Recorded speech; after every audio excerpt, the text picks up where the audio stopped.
Welcome to Sleepy Jean. I'm reading a new book today. It's called Before You Knew My Name by Jacqueline Bublitz. Alright, start with For My Dad on the Other Side. The desire to go home, that is a desire to be whole, to know who you are, to be the point of intersection of all the lines drawn through all the stars, to be the constellation maker and the center of the world, that center called love, to awake from sleep, to rest from awakening, to tame the animal, to let the soul go wide, to shelter in darkness and blaze with light, to cease to speak and be perfectly understood. By Rebecca Solnit. If I can make it there, I'll make it anywhere. Theme from New York, New York. You will already have an idea of me. There are enough of us dead girls out there. From a distance, so many of our stories look the same. That's bound to happen when someone on the outside tells the story, speaks as if they knew us.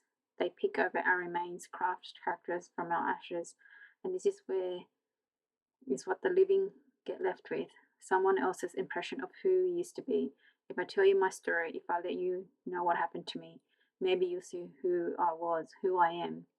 Maybe you will like the truth of me better, and maybe you will wish this for every dead girl from now on, the chance to speak for herself, to be known for more than her ending. Wouldn't that be something, after everything we've lost? Chapter 1. The first thing I understand about the city I will die in, it beats like a heart. My feet have barely hit the pavement. The bus that delivered me here has only just hissed away from the curb. When I feel the pulse of New York, the hammering, there are people everywhere rushing to its to its rhythm, and I stand open-mouthed to the middle of the widest street I've ever seen, smelling, tasting the real world for the very first time. Though I am named for a girl who fell down a rabbit hole, I feel in this moment as if I have climbed up out of the darkness and left the distortion of my life behind me. If you were to look back, you'll see all the four-way stop signs and the star-spangled flag of small-town America waving us goodbye. You catch a glimpse of untended roads littered with potholes and windowless convenience stores set down on otherwise empty lots. You'll see rusted ice freezers sliding next to sliding glass doors and $9 bottles of liquor on dusty shelves. If you look hard enough, you might even find my name traced in that filmy coating, there between the expired packets of potato chips and the fading jars of salsa. Alice Lee.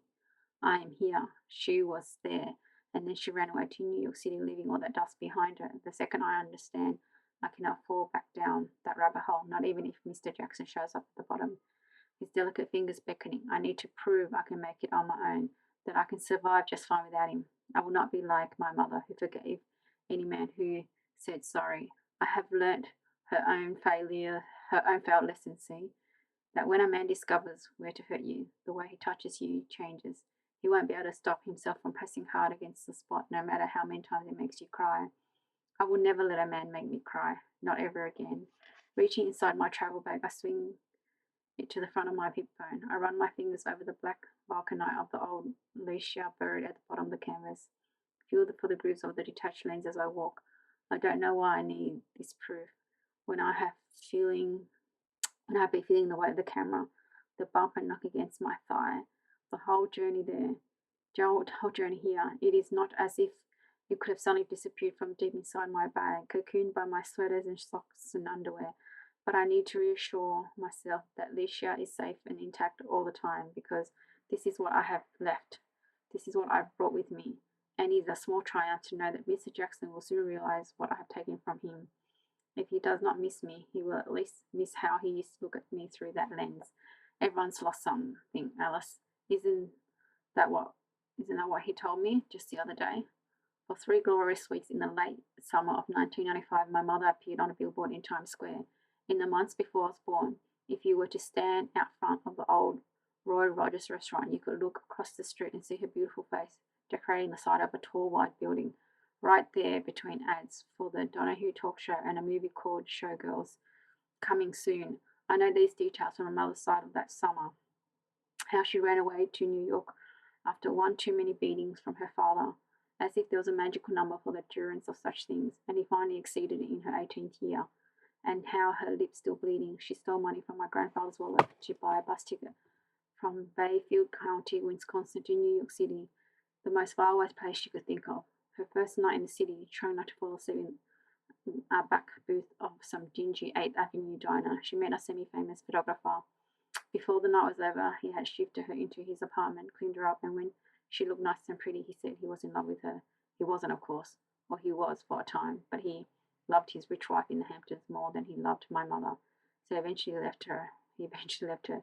She was already pregnant when he snapped the pictures of her smiling face that would end up raining over Times Square those 3 sultry weeks. You were there with me, Alice Lee, she would remind me.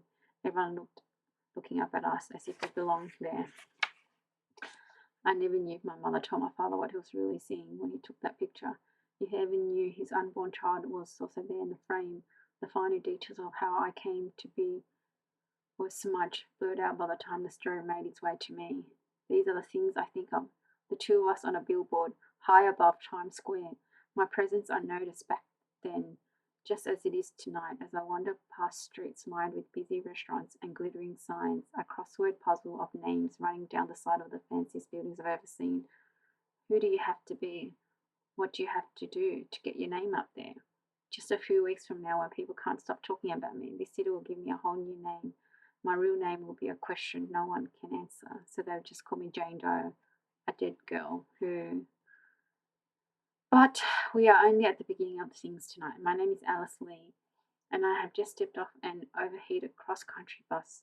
I only just started to make my way up Avenue called 7th in the city of New York. I am alert, alive, present as I breathe in the peculiar smell of cardboard and piss and metal that is my first hour in this city.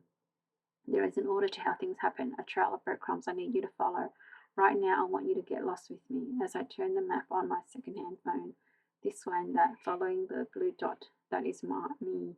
Right here, pulsing in this moment, the lines and circles make no sense to me at all. Here we are on an island surrounded by water, and somehow this makes it easier to breathe. Delivered to a busy bus terminal with 2 bags and $600 in cash and an unfamiliar address stored in my phone. I'm 18, just turned, and there are a million things I cannot do, but I can do this. You can't exactly call it running away. Though to be sure, like my mother, I waited to collect the extra year. Years are funny like that. The way a certain accumulation gives you permission for all kinds of things. 18 years old, and you are suddenly able to consent. Does it happen at midnight or 1 minute past the hour? Or is there some other calculation that makes you ready, able to consent? Does that mean I did not consent before? I certainly seem that way to Mr. Jackson.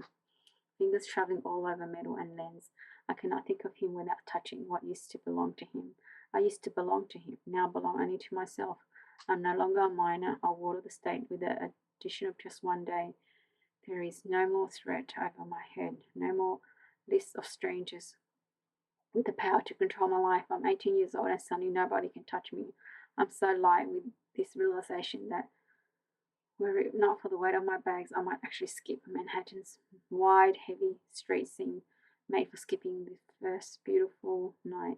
As horns honk, honk, and engines hiss and passers-by talk too loud on their cell phones, I shimmy around those noises, careful to avoid all the concrete cracks and the large metal frame holes that seem to puncture the sidewalks at increasing intervals. Cellar doors, I release.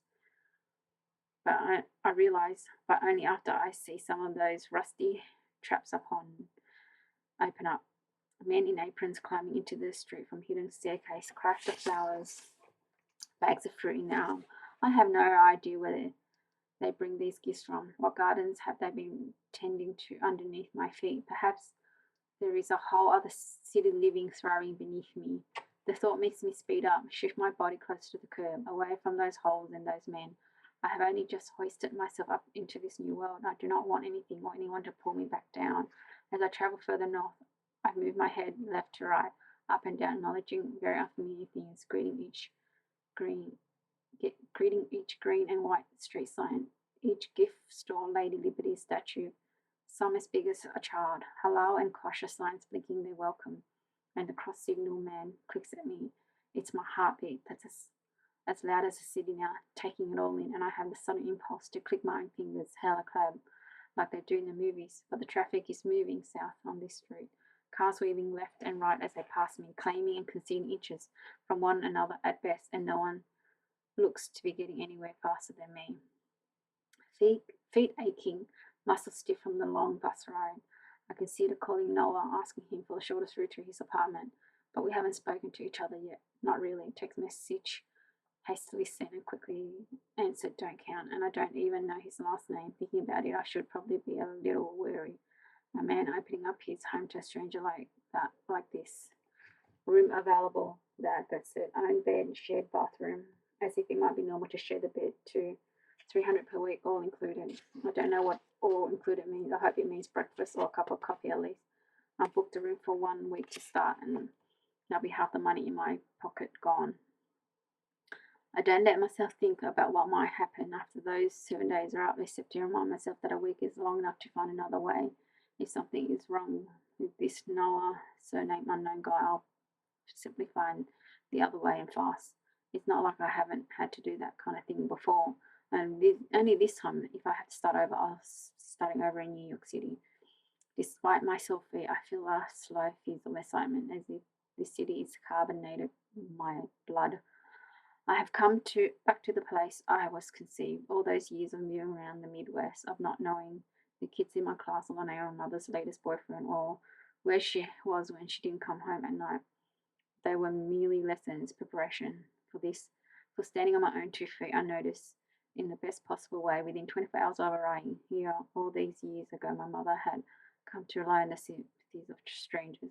I won't do that with this Noah, when he turns out to be the nicest person in New York. I won't do that with anyone here. I have earned my independence and I won't squander my future on something so hard earned. I have 79.1 years promised to me. That's the life expectancy that gave to girls born in 1996 like me. 79.1 years. I learned that in second or third grade in some school in some town. I can't quite remember, but I've never forgotten the name or how I felt to count out the years I had already used up. Subtract them from the lifespan of a girl to see what I have left here tonight on my 18th birthday. I have more than 60 years ahead of me. I'm going to make a whole world of these years, starting now. Later, when we get to the next part, it won't take long for a man with fingers at my neck to prove me wrong. He will mock my sincerity, laugh at the idea of a girl like me making her own world. He will be so sure of his own right to my body, he will leave nothing but the memory of the girl behind. We'll keep coming back to this part no matter how hard I try. The street and sound of Manhattan will fade. The men with their fruits and their flowers will disappear, and we will end up down there on the rocks. It's inevitable, no matter how much I try to distract you, because this hopeful, heaving night is just one part of my story. The other story is this. There is the body of a dead girl waiting down on the banks of the Hudson River. The man who did this has left her there, gone home, and soon there'll be a lonely woman who looks down across at the dead girl. I can see this lonely woman coming. I'll see her already there, and she's sadder than I have ever been because her sorrow is still shimmering. It hasn't boiled over and scalded her life, which makes her feel that nothing important, nothing meaningful has ever happened to her. I'm about to happen to her.